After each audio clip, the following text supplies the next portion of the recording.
Assalamualaikum warahmatullahi wabarakatuh. Perkenalkan, nama saya Mega Ayu Surya Nintias Putri, NIM E2018-2243. Di sini saya akan memberi tanggapan dari video yang saya tonton, yaitu tentang ekonomi tertutup tanpa kebijakan pemerintah, atau nama kecilnya biasanya adalah ekonomi WASEK.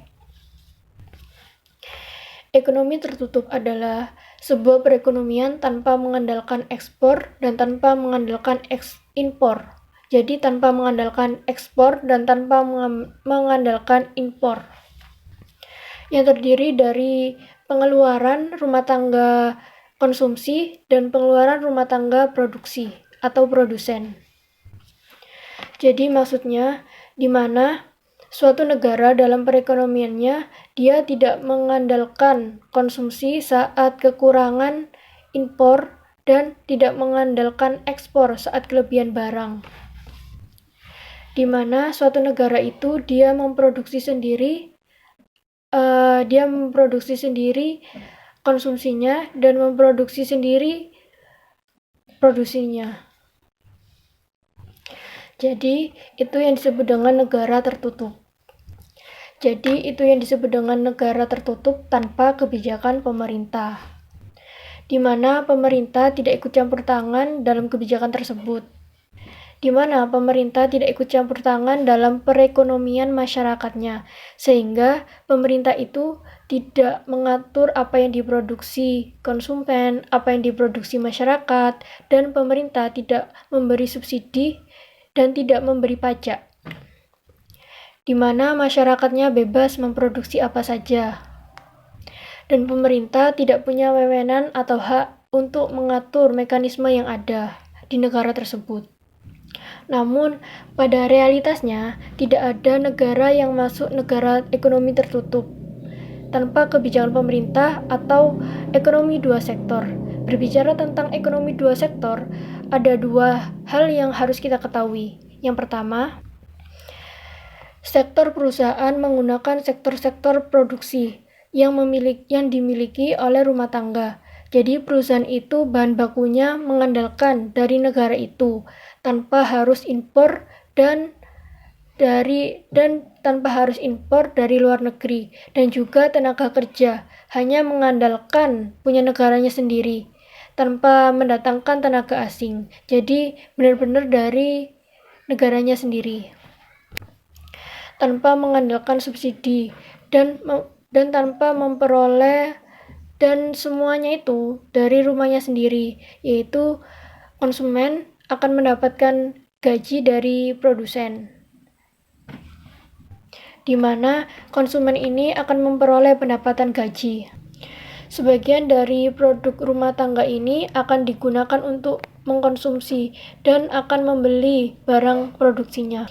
Dan faktor produksi atau rumah produksi ini akan mendapatkan pendapatan dari masyarakat, di mana masyarakatnya sendiri akan mendapatkan berupa kepuasan barang dari produsen, dan produsen akan mendapatkan uang atau laba dari konsumen.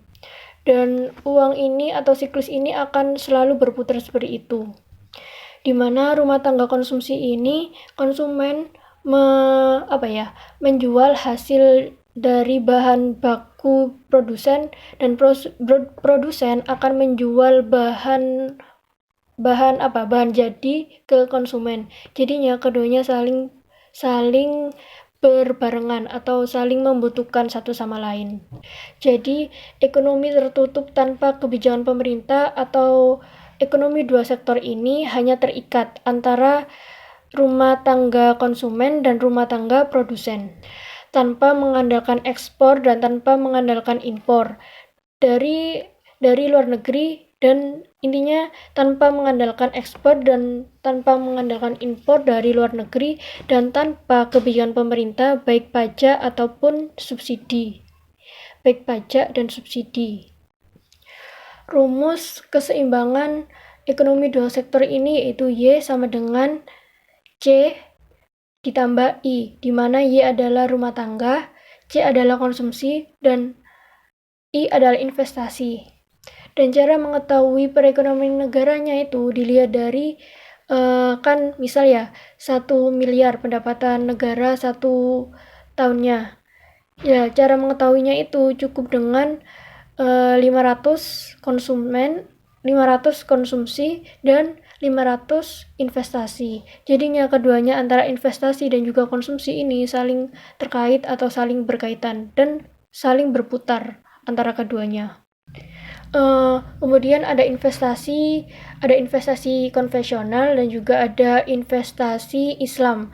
Dimana kalau investasi konvensional atau apapun yang berhubungan dengan konvensional ini hanya mengandalkan atau hanya memikirkan keuntungan. Namun dalam Islam, keistimewaan dalam Islam itu dia lebih kepada bagi hasil. Dimana Islam sendiri adalah ada untuk kebutuhan sendiri, kalau Islam loh ya, ada untuk kebutuhan sendiri dan ada untuk mencari ridha Allah, seperti itu. Dimana Islam ini adanya mudharabah atau kesepakatan dalam berinvestasinya. Jadi tanggapan saya dari ekonomi tertutup tanpa kebijakan pemerintah adalah bagaimana jadinya jika suatu negara tanpa seorang pemimpin atau negara tersebut hanya mengandalkan produksi dan konsumsi. Pastinya akan ribet dan menurut saya ini ya, pastinya akan ribet dan pastinya yang kaya akan semakin kaya dan yang miskin akan semakin miskin. Karena dalam suatu negara itu perlunya ada pemerintah adalah untuk mengatur mekanisme yang ada. Sekian presentasi dari saya. Kurang lebihnya mohon maaf. Wassalamualaikum warahmatullahi wabarakatuh.